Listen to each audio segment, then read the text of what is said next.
Hello guys, welcome to another episode of Clues, Cues and Reviews, and today we're looking at a few different chapters, but this video is about Black Clover number 72. You should also expect videos about Boku no Hero chapter 101 and a catch up on World Trigger, where the battle really gets started.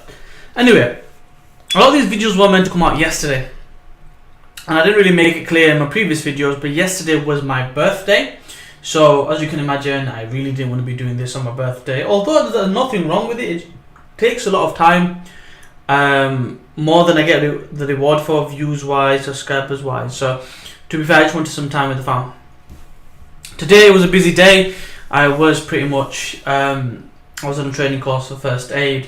You know, highlight maneuver, CPR, and all that lovely business. So, took up a lot of my time. Anyway, without further ado, let's get into the review.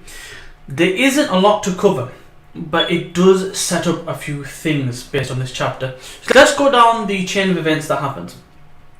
So Veto is down on the back of the last attack, and this is confirmed when they say Veto's magic disappears, so it gets nullified.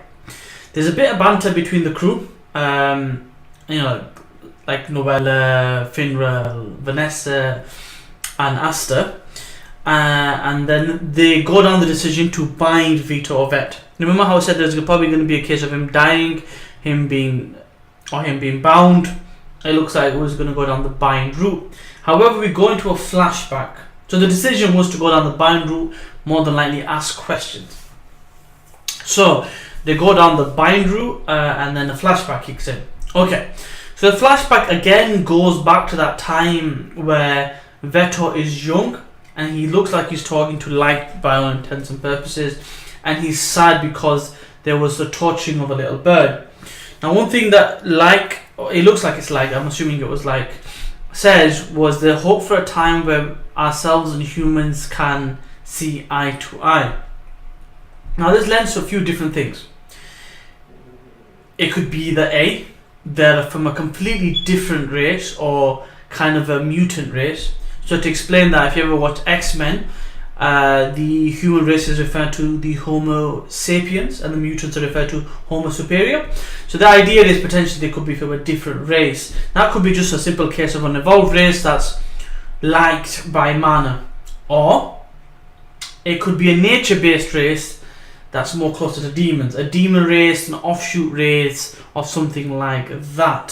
So if you think now more of the parallels to do with the 7 deadly sins, you have the demon race, you have the god race, you've got the giant race, you've got humans, and so on and so forth. So you've got a few different races involved. It could be something along those lines, or much like mentioned before, you've got the idea of the people that follow the demons, or a cult, so to speak, and that they're them. Well, they may just think they're above humans. There's a few different things, but the words led me to believe it's a different race, namely an offshoot demon race. That's what I'm thinking, because of the whole third eye situation.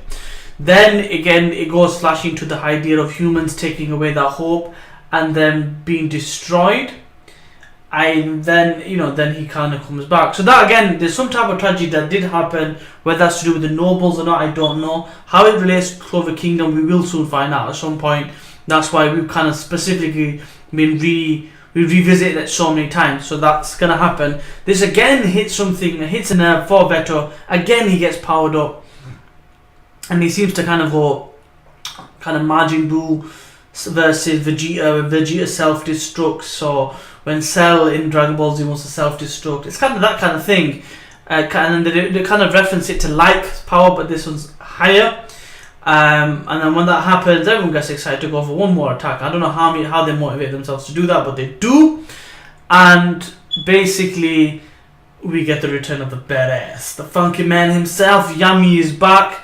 And he has shown how he has grown as he was able to cut through a barrier, take out Veto's man, reconfirmed by the High Priest himself saying it's good that I kept him back.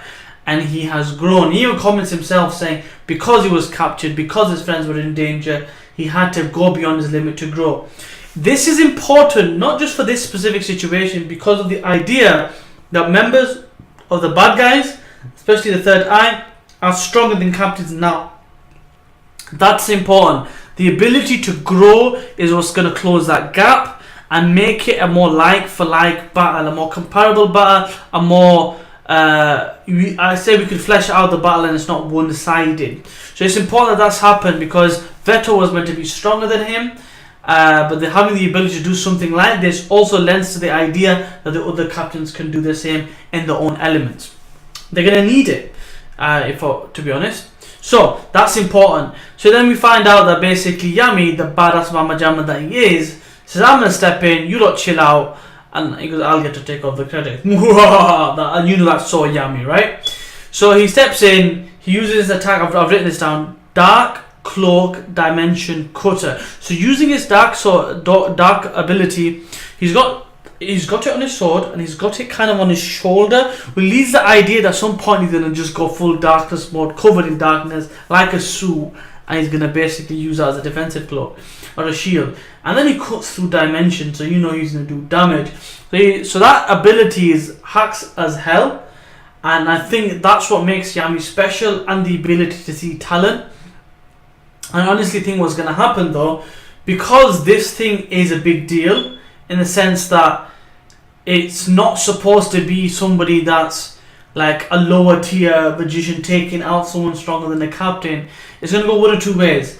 Either all the crew members, and I mentioned this in my comment section below, I had a lovely conversation with a few different members.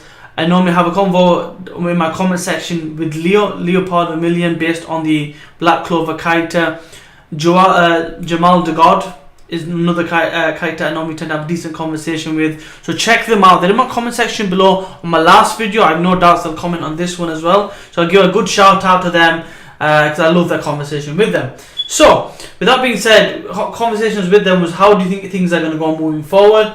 I think credit's going to go one of two ways. It's either going to be a thing where Yami's going to take all the credit being the captain, but I think what's going to happen is either the characters are going to go slightly up, those that are involved, or what's going to happen is it's going to be a spoof thing where they're always going to have low ranks, other than Aston maybe, and they're always going to get looked down on, and then they're going to surprise people. So that's what I think is going to happen. Now, with the confirmation that this is in the actual chapter itself saying that this is the end, I'm hoping we get some clarification on this gem, and then we can get that back to the Clover Kingdom.